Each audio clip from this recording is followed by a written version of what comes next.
Hello everyone, my name is Marcus Gustafsson. I'm brand new here at ALTCOINBUZZ. So before we get into the subject of today, I thought I'd start by telling you a bit about myself and why I am here. As I said, my name is Marcus Gustafsson. I'm from Sweden. Before I got into the world of cryptocurrencies, I used to play a lot of games like Counter-Strike and Call of Duty. I was quite good at it. I broke a lot of world records in Call of Duty and made some popular YouTube videos about it, but eventually I got bored with it. I used to and still go under the nickname Mac and Rules. I am 19 years of age. Right now I'm waiting for my studies to start in August. I will first do 1 year of math, chemistry and physics before I pursue a degree in computer science.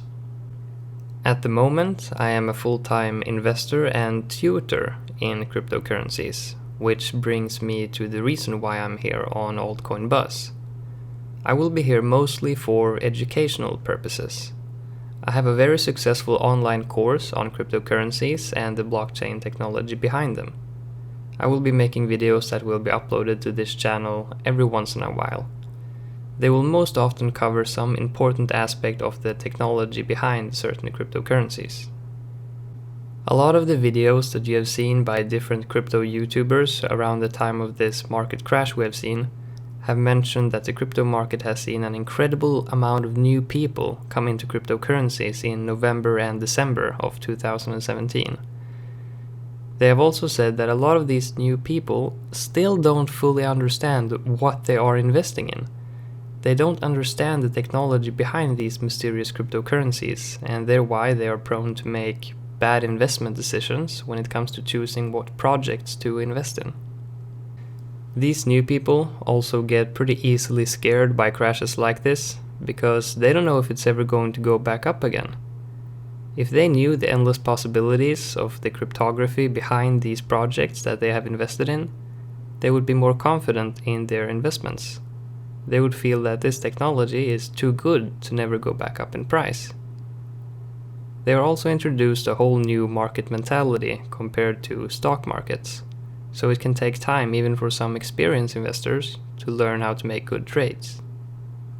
The lack of understanding in the technology and the people in the cryptocurrency space also makes new investors more vulnerable to hacks, scams and phishing attempts. My goal here on ALTCOINBUZZ will mainly be to educate everyone on the technology and the fundamentals of cryptocurrencies, so that you will be safe from hacks, scams, phishing, and be able to distinguish good projects from bad ones, and make everyone really understand why a financial system that is open, aka cryptocurrencies, would be a lot better than the system that is forced upon us today. I have been a follower of ALTCOINBUZZ ever since they were a pretty small channel, and I'm glad to now be a part of the team. In this video I will not be talking about the technology alone. Instead we're going to compare the technology of two cryptocurrencies, namely NEO and Ethereum. The reason we are doing this will become apparent soon. Let's start with what consensus mechanism is used in the two projects. NEO uses DBFT, Delegated Byzantine Fault Tolerance Alternative. Meanwhile Ethereum uses POW, Proof of Work, and plans to move on to POS, Proof of Stake, with the Casper update that is currently being tested on the testnet. We saw a good price increase of Ethereum when the testnet was announced. Now, what are the differences in these protocols? You might even have thought that NEO uses Proof of Stake, but that is not the case. We will not dive into the very technical stuff in this video, so let's put it in a more simple way, starting with Proof of Work. Proof of Work is the consensus mechanism used by most cryptocurrencies like Ethereum or Bitcoin. It requires work, computer power, aka mining. It relies on that the majority of computer power will decide what transactions are valid or not. This is quite secure, but takes a lot of energy. And nowadays, miners are not regular people like it was meant to be. They are people with a lot of money who owns big warehouses of mining equipment that is much more efficient than a normal PC. This is of course not good for the network. It makes it more centralized and vulnerable to attacks. And of course it's not good for the environment either. Now on to proof of stake. Proof of stake does not use mining. Instead, you need to prove that you have a stake in the network, aka that you own some tokens, and if you try to cheat the network, you will lose your tokens. Most often there is a minimum requirement of tokens you need to hold to be able to stake your tokens and validate transactions, so that you would take a big loss if you cheated. This system relies on that the majority of token holders will not cheat. To cheat the network, you need more than 50% of the tokens, instead of more than 50% of the network's computing power, like in proof of work. And now DBFT. In this mechanism there are two types of people. People who run specialized bookkeeping nodes to make a living from it, and regular nodes like you and me, people who make transactions. To put it simply, in every round, aka every block, a specialized node is randomly selected. He will then broadcast his version of the blockchain to the network, and if 2/3 of the remaining specialized nodes agree, then they move on to the next block. If not, then a new node is randomly selected and the process continues. These specialized nodes have been appointed to become specialized nodes by us normal nodes through a delegated voting process. The thing with DBFT is that not only is it very fast and secure, it can't be forked. There is not several versions of the truth, but one. This is good because NEO is aiming to be the new economy, a smart economy as they call it. In an important area like that, regulators would not like the idea of forks, several versions of the truth. DBFT is not like the consensus mechanism called DPoS, Delegated Proof of Stake. Sure, it's very similar, but DBFT is more secure. NEO is aiming to be very compliant with regulations. But isn't this a bit more centralized, you might ask? Well, yes, it is, a bit. It is not as decentralized as other mechanisms in the sense that you are only voting for who should validate transactions. You're not validating them yourself, unless you have a specialized node. It's a trade-off, a bit less decentralized but much faster. We will talk speed soon. As of right now, the NEO Council has most of the specialized nodes themselves, so it's not decentralized.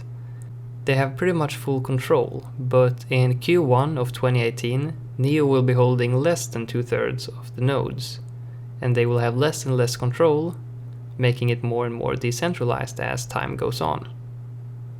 Now that we know the basics of the consensus mechanisms, let's move on to some other facts about the two cryptocurrencies. NEO is quantum secure right now, while Ethereum is not. But of course that can be changed sometime in the future.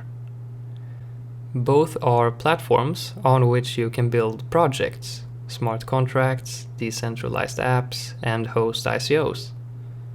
Ethereum uses a programming language called Solidity, meanwhile NEO uses many mainstream languages like Java and C#, which is a big thing. Almost all developers in the world knows how to make apps in these languages. Meanwhile, no one knows Solidity. It's a language built for Ethereum.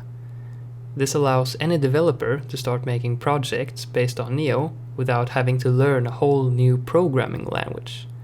And Solidity is said to be pretty hard compared to many mainstream ones. I do know a bit of Java and C++. I'm a beginner, but I like to code. I haven't tried Solidity myself, this is just what I have read.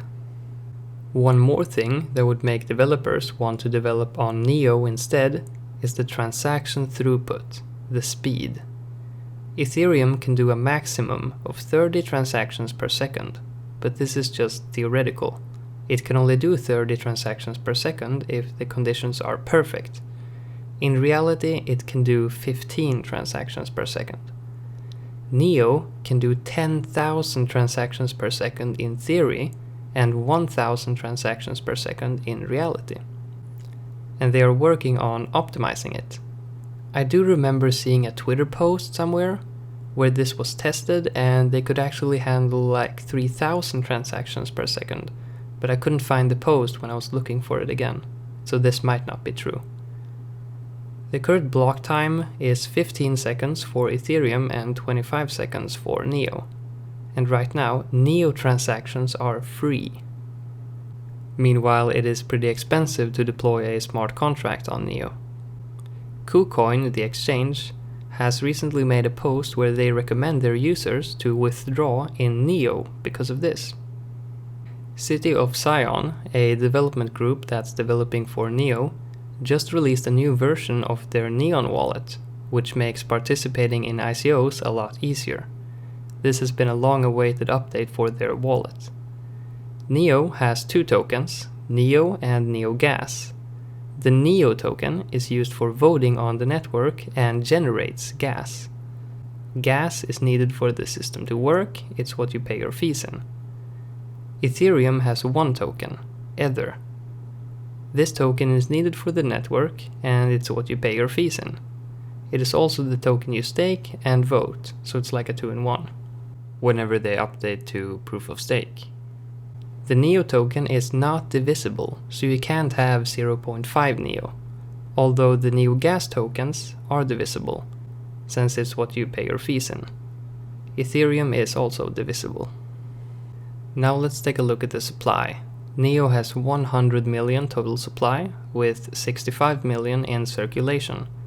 The other 35 million is held by the NEO Council, mostly to support new projects that is being built on NEO. NEO Gas has a max supply of 100 million as well, but there are only 14.6 million gas total right now, and only 9.5 million that is circulating. Ethereum has a circulating supply of 97 million. 60 million was originally created at the time of the ICO, of which the foundation kept 12 million. At least 5 Ether is created each block. The max amount of Ether that can be created each year is 18 million. When Ethereum is upgraded to Casper, this number will probably be reduced, but the point is that the supply will keep growing, unlike NEO. But of course, if the majority of Ethereum holders wants to change that, they can do so in the future. When it comes to the teams behind these two cryptocurrencies, they are both amazing, and they also have very big communities. Of course, the Ethereum community is bigger than NEO's, but the NEO one is pretty big too. It's bigger than some cryptocurrencies that are currently ranked higher than them. One thing to take note of as of late is that Ethereum's 15 transactions per second were in full use in December. We saw the network being overloaded, mostly because of CryptoKitties and the big amount of new people in the cryptocurrency space at that time. If you don't know what CryptoKitties is, it's a game, it's a decentralized app built on Ethereum. This shows the scaling issues they are facing at the moment. In NEO's white paper, it says that in theory, all dApps, decentralized applications, could be easily transplanted onto the NEO contract platform as a NEO application, meaning that they could move to run on NEO instead. As of right now, most projects are built on Ethereum, but NEO has just started to get a lot of attention the past month, as you can see on the price. This is partially because of all the new and promising ICOs that are going to happen on NEO. Now let's take a closer look at the price and market cap of NEO and NEO Gas versus Ethereum. The price per Ether is around $1,000 at the time of me making this video, the 19th of January. And the market cap is around 100 billion, and it's rank 2 of all cryptocurrencies. The price per NEO is around $140, and the market cap is around 9 billion, and it's rank 8. NEO Gas has a price of around $60 and a market cap of around 500 million, and it's rank 60. Now, when thinking in terms of NEO versus Ethereum, I would put together the market cap of NEO and NEO Gas when comparing them, since the Ether token pretty much has the functionality of both NEO tokens. So, we have Ethereum at about $100 billion market cap, and NEO at about $10 billion market cap. Does it seem reasonable to you, after all that you have heard, that Ethereum is 10 times more valuable than NEO? I don't think so. So let's take a closer look at why this might be the case at the moment. Number 1. Ethereum has been around for a bit longer. It is the first platform for decentralized applications and smart contracts. It has the big brand name. Kind of like how Bitcoin has a big brand name. Bitcoin is the most valuable cryptocurrency, even though you can't do what it's supposed to do at the moment. The fees are too high. Number 2. Ethereum has many projects being built on it. This ties back to point number 1. It has been around for a longer time. Number 3. NEO is not decentralized yet and will never become as decentralized as other cryptocurrencies. Decentralization is a big and important thing. The fact that NEO still has the most specialized nodes is not good. Number 4. A lot of people still haven't opened their eyes to NEO yet. Maybe a lot of people has been too focused on Ethereum to notice what NEO is capable of. Cardano and EOS are also competitors of Ethereum, but they still don't have a working product that you can build projects on. And they're around the same market cap as NEO. EOS is at 6 billion and Cardano is at 17 billion. Now, NEO is getting more and more teams building projects on it instead of Ethereum because of all these benefits. NEO will become more decentralized in 2018 as they will have a less and less percentage of the total amount of specialized nodes. And people are just starting to open their eyes to NEO, as you can tell by the price and the amount of people that are just starting to talk a lot about NEO. The fact that Ethereum has the big brand name is also a pretty big advantage, but I don't think that will be enough in the long term to maintain a 10x value compared to NEO. I like NEO. I've liked them ever since I got into cryptocurrencies, and it was one of the first projects I invested in. I currently have a big portion of my portfolio in NEO, as I think this is one of the most undervalued projects in the top 50. Among the big cryptos, I think this must be the most undervalued project compared to the current market cap of others. I think that this price increase we have seen just before the market crash is just the beginning. My price prediction for NEO in 2018 would be around $1,500, which would mean a market cap of about 100 billion. And I would not be surprised if it ends up being a bit more than that if the cryptocurrency market as a whole keeps on growing so fast. And I think that in the short term, maybe 1 to 3 months, we will see a big portion of that price increase happen, as people are just starting to notice NEO now, and some of the big ICOs will launch and then hit the markets. This is of course not professional financial advice. I'm not a financial advisor. This is just what I'm doing and my opinions. You are responsible for your own investments. I hope you enjoyed my first video here at ALTCOINBUZZ. It will be really fun to see what you have to say about it. If you have any cryptocurrencies you would like to know more about or be compared to rival cryptocurrencies, or any specific technological area of blockchain technology you would like me to talk about, let me know in the comments. So, I hope it became apparent why we were comparing NEO and Ethereum. It is important for everyone to understand the technology behind these cryptocurrencies to make good investments, plus the safety reasons and so on. If you would like to learn more about how blockchain works in depth and get a small history lesson on cryptocurrencies and get security tips, general investment tips, learn about different types of wallets, how to participate in ICOs, cryptocurrency terms, and for the newest of people in the cryptocurrency space, learn how to buy, sell, send, receive, exchange, and store cryptocurrencies, you should take my cryptocurrency course on Udemy, which is now in collaboration with ALTCOINBUZZ. The course already has over 3,500 students and the feedback has been great. In the description there will be a link to the course and a discount code. When using this referral link or the discount code, you do not need to use both. You can get the course for only $10 instead of the standard $100 price. You can also go ahead and click the link to watch the first 3 videos for free before buying the course. And if you're unhappy with the course, you can get a full refund within the first 30 days. Anyways, I hope you liked this video. This has been Marcus Gustafsson, aka Mac and Rules with AltCoinBuzz, and I will see you in the next one. you.